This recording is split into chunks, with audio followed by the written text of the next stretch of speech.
Good morning everyone from Zukuma National Park in Chad.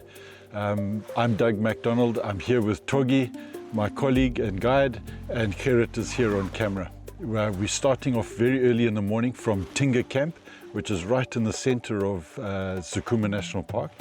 And you can see up behind me here, not even the baboons are probably woken up yet. This is the olive baboon, which is probably one of the most wide-ranging baboons that we have in Africa, from the East Africa right across to west coast of Africa. So very wide-ranging baboon, and they're just waking up here up in the tree behind me.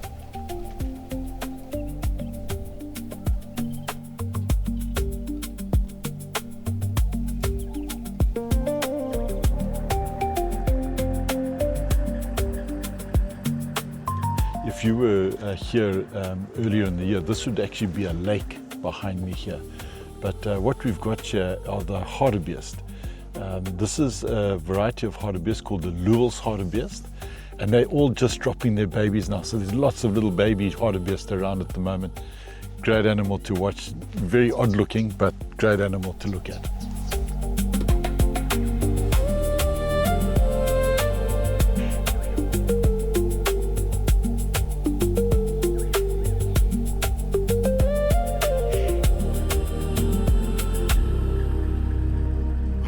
Feather down here, which is from a black-crowned crane. So this is from the back of the wing over here, and so I'm hoping that we're going to see a couple of black-crowned cranes here. They're a beautiful crane.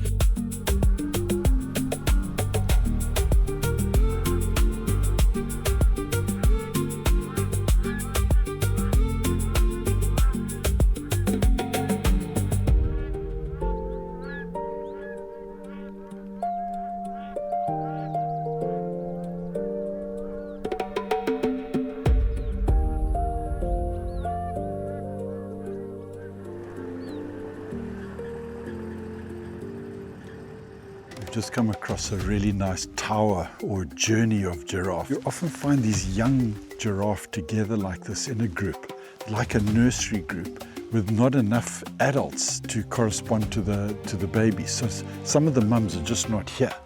And sometimes I've even seen it where there's no adults, it's only baby giraffe together.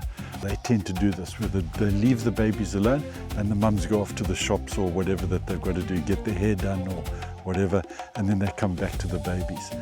The system seems to work. There's lots of giraffe here. They're very successful, but it's a great sighting to see them out here in the open with all these little ones standing out here. It's really cool.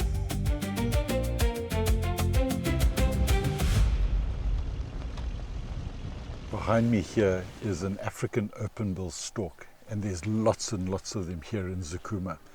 But what makes it a little bit unusual here is that we normally associate the stork with along the edge of water. They are mollusk feeders, so they're eating on mussels and oysters and things like that, and snails along the edge of the water. But because the ecology of this park means that this whole place floods in the area that we are in now anyway, it floods during the wet season. So you get all these open-bill storks walking around in this dry mud, and they're crushing the mud that's now baked hard, and inside there are snails kind of estivating, waiting for the rains to come back. So it's quite an unusual sighting, which I haven't seen anywhere else, only here in Zukuma.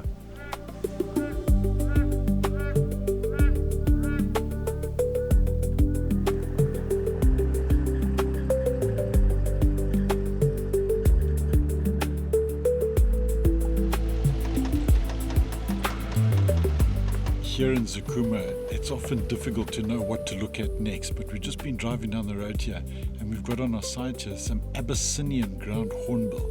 There's not lots of them here, but they definitely occur here. But much bigger than the southern ground hornbill that I'm sure you've watched before. This is a male that's here. The males have got the blue on them and the females more red. Much the same as the southern ground hornbill, where the females have got more blue on them and the males mostly red.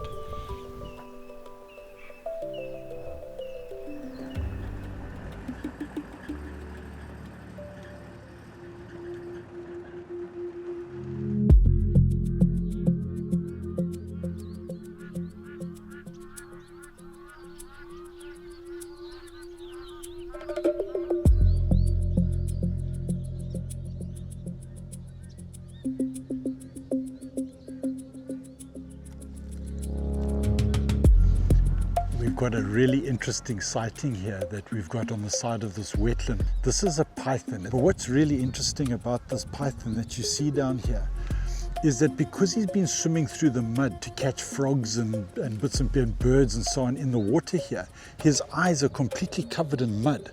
So he can't see what's going on. He's completely working out his world from his tongue. I'm sure you all have seen pictures where the tongue is forked like that with all of your snakes. So they can pick up direction of smell based on where the smell arrives on the tongue will tell them where things are. And then they've got the heat sensing pits in the front, which can also pick up the heat of whatever their prey animal is. It's been really interesting as to how slowly this guy is moving. And one of the things there's two things that we're picking up here. One is that it seems that he's got a broken back, because the back third of the snake, we can see quite clearly here how the muscle is all degenerated at the back here. And you can watch his legs, or the ribs actually, they're moving up to that break. And then after that, it's all just being dragged along. So that front 2/3 of the snake is really having to work hard to drag the rest of the snake along. Plus he's got that mud over his eyes. So this is really not a good day at the office for this snake. But he's surviving and he's making a plan. Amazing.